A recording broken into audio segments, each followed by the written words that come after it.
Hello yes, welcome to iDream media. Welcome to talk show with Harshini. Lalithamma గారు alias లలిత కుమారి. మీరు ఈవిడ్ని చాలా సినిమాల్లో చూసుంటారు. మీకు కొన్ని పేర్లు చెప్పాలి. సినిమా పేర్లు అంటే గీతా గోవిందం, సీతారామం, రీసెంట్గా వచ్చిన హనుమాన్ మూవీలో కూడా యాక్ట్ చేశారు. మంచి ఆర్టిస్ట్. మిమ్మల్ని డైరెక్ట్ పరిచయం చేస్తాను, ఇక లేట్ చేయను. లలిత గారు నమస్తే అండి. నమస్తే అమ్మ. అందరూ లలితమ్మ లలితమ్మ అని ఎక్కువ పిలుస్తారేమో కదా లలిత గారు కంటే. పిల్లలు బామ్మ అమ్మమ్మ అంటారు, ఉం. కొంచెం పెద్దవాళ్ళు అమ్మ అని అంటారు, లలితమ్మ అని. నేను మీరు కలిసి ఒక 2 ప్రాజెక్ట్స్ చేసామా, ఇప్పటికి 3 అనుకుంటా, ఒకటి గుర్తులేదు నాకు లాంగ్ బ్యాక్. రెండు చేసి అంతకుముందు కూడా నేను మిమ్మల్ని కలిసాను, ఏ మూవీలో కలిసాను గుర్తులేదు. బట్ రీసెంట్గా అయితే అదొక ఓం శాంతి ఒకటి, భగవంతుడు ఒకటి. నైస్ అమ్మ.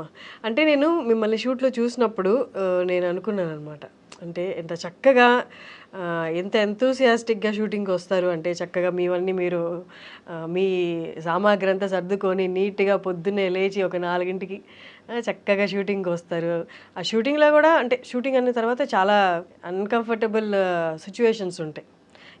ఎండలో కూర్చోవాలి, బయట కూర్చోవాలి, గంటలు నిల్చోవాలి. బట్ వాటన్నిటికి కూడా మీరు నవ్వుతూ చక్కగా షూటింగ్ చేశారు. ఇష్టమైన ప్రొఫెషన్ అయితే కష్టమైనా కూడా ఇష్టంగా చేస్తాం. చెప్పండి అమ్మా, మీరు ఎక్కడి నుండి? మా ప్రాపర్ నూజివీడు దగ్గర విసినపేట అండి. మా ఫాదరు స్కూల్ టీచర్ చేసేవారు. అక్కడ తర్వాత మ్యారేజ్ అయిన తర్వాత విజయవాడ వచ్చాం. అక్కడ కొద్ది కాలమే ఉన్నాం. తర్వాత ఏలూరు వచ్చి, ఏలూరు నుంచి అటా తిరిగి ఫైనల్గా హైదరాబాద్లో సెటిల్ అయ్యాం. ఉద్యోగం అంటే ఏం చేసేవాళ్ళు మీరు? స్టార్టింగ్ హౌస్ వైఫేనమ్మా. తర్వాత మా హస్బెండ్ వచ్చేసి ఇరిగేషన్ డెవలప్మెంట్ కార్పొరేషన్లో టైపిస్ట్ కమ్ కంప్యూటర్ ఆపరేటర్ చేశారు. నేను వచ్చేసి వర్క్ ఛార్జ్డ్ ఎంప్లాయీ అండి. సారీ ఏంటమ్మా? వర్క్ ఛార్జ్డ్ ఎంప్లాయీ అంటారు. అయితే వర్క్ ఛార్జ్డ్ ఎంప్లాయీ అయినా నాతో మొత్తం టైపింగ్ వర్క్, ఆఫీస్ వర్క్ అన్నీ అవే చేసేదాన్ని. Work charger employee. Work charger employee అంటే మనకి ఫీల్డ్లో వర్క్ చేస్తూ ఉంటారు కదా, వర్క్ ఇన్స్పెక్టరు, హెల్పరు అట్లాగనమాట. ఓకే. అదే క్వాలిఫైడ్ అని చెప్పేసి నాతో టైపింగ్ వర్క్ అది చేయించుకునేవారు. అవునా, మీరేం చదువుకున్నారు? నేను ఎంఏ ఎల్ఎల్బి అండి. English Telugu type higher. Okay. Computer 95-96లో డిటిపి ఆపరేటరు, ఎంఎస్ ఆఫీస్ చేశాను. అప్పో, అంటే తర్వాత ఉద్యోగం చేశారా మరి? ఫస్ట్ హౌస్ వైఫ్ అన్నారు కదా. 89 నుంచి 2002 వరకు జాబ్ చేశానండి. ఇక్కడ ఏం జాబ్ చేశారు? వర్క్ ఛార్జ్డ్ ఎంప్లాయీగా చేశాను. సేమ్ అదే. తర్వాత విఆర్ఎస్ పెట్టేశానండి. విఆర్ఎస్ పెట్టేసి జాబ్ చేసేటప్పుడే నైట్ కాలేజీలో లా చదివాను. లా ప్రాక్టీస్ చేశానండి అప్ టు 17th వరకు. 2017 వరకు. ఎప్పటి నుండి? 2003 నుంచి 2017 వరకు. ఓకే. ఎక్కడ ప్రాక్టీస్ చేశారు? హైదరాబాద్ అండి. Rangareddy court, Sangareddy, Kukatpally court. Lawyer గారితో మాట్లాడుతున్నానైతే నేను చాలా జాగ్రత్తగా మాట్లాడాలి. ఓకే అమ్మా, 17 వరకు చేశారు. మరి సినిమాల వైపు మక్కువ ఎలా కలిగింది? ఎప్పుడు వచ్చారు సినిమాల్లోకి? నాకు చిన్నప్పటి నుంచి సినిమాలు అంటే చాలా ఇష్టం అండి. నా 17వ సంవత్సరంలో మా ఫాదర్ని అడిగాను, నాకు సినిమాలు అంటే చాలా ఇష్టం నాన్నగారు. 15వ సంవత్సరం, 17 కాదు. అడిగితే అప్పటి కాలం వాళ్ళకి విలేజ్ పీపుల్ సహజంగా ఒక 5,000 ఖర్చు పెడితే సినిమాల్లోకి వెళ్తే ఎంతవరకు సక్సెస్ అవుతావు అన్నది తెలీదు.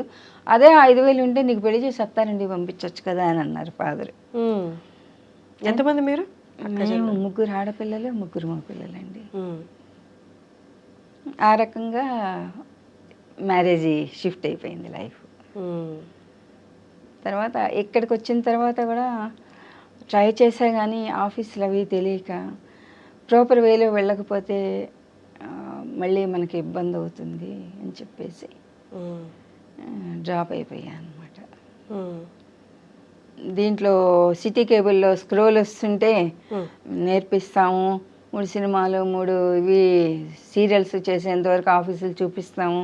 అవునవును, అడ్వర్టైజ్మెంట్ చూసి దానికి కూడాను 1 సంవత్సరం భయపడ్డా వెళ్ళడానికి. తర్వాత ధైర్యం చేసి వెళ్ళా, కనీసం ఆఫీస్ అడ్రస్లు, ఫోన్ నెంబర్ల కోసం. మీ హస్బెండ్ ఒప్పుకున్నారా? ఆయన సపోర్టివ్గా ఉండేవాళ్ళు. మనము తప్పు చేయనంత వరకు ఎవరికీ భయపడక్కర్లేదు. మన అంతరాత్మకి మనం సమాధానం చెప్పుకోగలిగితే చాలు అనే మెంటాలిటీ. అక్కడికి వెళ్ళారు, ఆఫీసులకి వెళ్ళారు. ఆయన పాపం చూసి మీకు ట్రైనింగ్ అవసరం లేదమ్మా అని చెప్పేసి కుర్రాన్ని ఇచ్చి పంపించేవారు. అయితే ఈ అమౌంట్ అది కట్టేసాను, వాళ్ళు అడిగిన అమౌంట్ కుర్రాన్ని ఇచ్చి పంపించేవారు.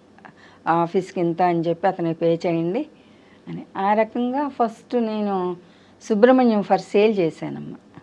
కుర్రాన్ని ఇచ్చి పంపించడం అంటే ఏంటి? ఆఫీసులకి, ఆఫీస్ అడ్రస్లు నాకు తెలియవు కదా. ఓకే, మూవీ ఆఫీసర్స్కి ఆయన పంపించేవారు. ఆ కుర్రాడు తీసుకెళ్ళేవాడు. ఆ టైంలోనే దిల్ రాజు గారి ఆఫీస్కి వెళ్తే వాళ్ళు సెలెక్ట్ చేశారు సుబ్రహ్మణ్యం ఫర్ సేల్కి. అది ఫస్ట్ సినిమా. ఓకే. తర్వాత తేజ గారి ఆఫీస్కి వెళ్ళాము. ఆయన అన్నారు, ఇదేనా ఫస్ట్ అంటే ఇదేనండి అంటే, అందరూ మా ప్రాణాలు తీయడానికి వస్తారేమిటి అని అన్నారు. ఎవరో ఒకళ్ళు ఇనిషియేటివ్ తీసుకోకపోతే మేము ఎట్లా వస్తామండి, మీరు ఆపర్చునిటీ ఇవ్వండి, నచ్చితే కంటిన్యూ చేస్తాం, లేదు అంటే డ్రాప్ అయిపోతాం అని. ఆ రకంగా ఆయన తీసుకున్నారు తేజ గారు. అయితే ఆయన దగ్గర చేయడం అందరూ భయపడతారు కానివ్వండి, లేదండి ఆయన మనకి మంచి ట్రైనింగ్ ఇస్తారండి. తేజ గారి దగ్గర చేస్తే మనం ఏ ఇన్స్టిట్యూషన్లోనూ ట్రైనింగ్ తీసుకోకపోయినా హ్యాపీగా వెళ్ళిపోగలుగుతాం. మంచి గురువు అండి.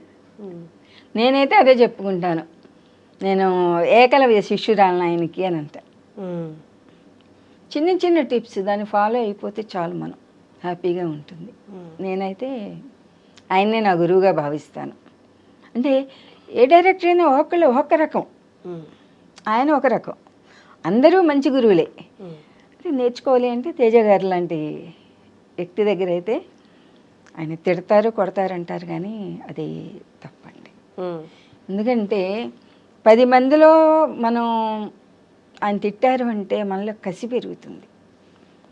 ఇంతమంది ముందు మనం తిట్లు తిన్నాం, మళ్ళీ ఇంకోసారి ఆ పని చేయకూడదు, జాగ్రత్తగా ఉండాలి, మాట పడకూడదు అనేటువంటి పౌరుషం పట్టుదల పెరిగి జాగ్రత్తగా చేస్తామండి. అది నా ఫీలింగ్. వాళ్ళకు కూడాను ఒక ఇది ఉంటుంది కదా, 10-15 టేకులు తీసుకుని చెప్పినా కూడా వినిపించుకోకపోతే విసుగొస్తుంది ఏ డైరెక్టర్కైనా, కామన్. అది మనం అర్థం చేసుకుని ఫాలో అవ్వగలిగితే హ్యాపీ లైఫ్. ఇప్పుడు వరకు ఎంతమంది యాక్టర్స్తో పని, ఓవరాల్ ఎన్ని సినిమాలు చేసి ఉండొచ్చు మీరు? ఒక 75-80 దాకా చేశానమ్మా. 80 సినిమాలు చేశారు. మీకు ఈ 80 సినిమాల్లో ఈ యాక్టర్తో వర్క్ చేయడం చాలా మంచి ఎక్స్పీరియన్స్, చాలా మంచి వ్యక్తిత్వం కలిగిన యాక్టర్ అనిపించిన యాక్టర్ ఎవరైనా ఉన్నారా? అందరితోటి మెయిల్ కానీ ఫీమేల్ కానీ మీకు బాగా నచ్చిన, ఇప్పటికీ బాగా నచ్చే వాళ్ళు? అందరితోటి నేను కంఫర్ట్గానే ఫీల్ అయ్యానమ్మా. అందరూ కూడా నన్ను హీరోలు ఏంటి, మన గీతగోవిందంలో చేసిన విజయ్ దేవరకొండ, బాగున్నారా బామ్మగారు అని పలకరించేవారు. అమ్మాయి రష్మిగా కూడా అమ్మమ్మ బాగున్నారు అంటే ఆ సినిమాకి తగ్గట్టుగా పిలిచేవాళ్ళు, ఒకళ్ళు బామ్మ అంటే ఒకళ్ళు అమ్మమ్మ అని. ఆ రకంగా రీసెంట్గా సరిపోదా శనివారం చేసాము నానిగారితో మొన్న. ఓకే. ఆయన కూడా బాగా కోఆపరేట్ చేశారు, బాగా చేశారమ్మా అని ఆయనతోటి కలిసి చేసామండి. నానిగారిది వర్కింగ్ ఎలా ఉంది? ఆయన ఎలా ఉంటారు సెట్లో? మీకు ఏమనిపించింది ఆయన యాక్టింగ్ చూస్తే? Cool person, very cool. మన ఇంట్లో పిల్లాడు ఎట్లా ఉంటాడు అట్లాగే ఆయన. అంటే నార్మల్గా అందరు న్యాచురల్ స్టార్ అంటుంటారు కదా, మీకు అక్కడ యాక్టింగ్ చూస్తున్నప్పుడు కూడా అలాగే అనిపించిందా? ఎంత చేస్తారు? చాలా న్యాచురల్గా చేశారు. మన వాళ్ళు ఎవరిని ఇంటికి వస్తే ఎట్లాగా మనం కొంచెం హ్యాపీ ఫీల్ అవుతూ చెప్తాం ఏదన్నా, అట్లాగా చాలా హ్యాపీగా చాలా కూల్గా చెప్పారు.